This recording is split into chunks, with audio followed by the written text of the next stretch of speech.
প্রেক্ষাগৃহে মুক্তির পর থেকেই বক্স অফিসে রীতিমতো ঝড় তুলেছে সন্দীপ রেড্ডি বাংলার সিনেমা অ্যানিমাল। এ পর্যন্ত বিশ্বব্যাপী 900 কোটি রুপির বেশি ব্যবসা করেছে সিনেমাটি। তবে ছবিটির ওটিটি ও স্যাটেলাইট মুক্তি নিয়ে দেখা দিয়েছে জটিলতা।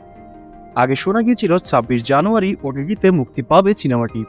তবে ছবিটির সহ-প্রযোজনা প্রতিষ্ঠান সিনে ওয়ান স্টুডিওস লিমিটেড অ্যানিম্যালের ওটিটি ও স্যাটেলাইট মুক্তি আটকাতে দিল্লি হাইকোর্টে মামলা করেছে। জানা গেছে সিনে ওয়ান স্টুডিও প্রাইভেট লিমিটেড মামলা করেছে অ্যানিম্যালের মূল প্রযোজক টি সিরিজের বিরুদ্ধে।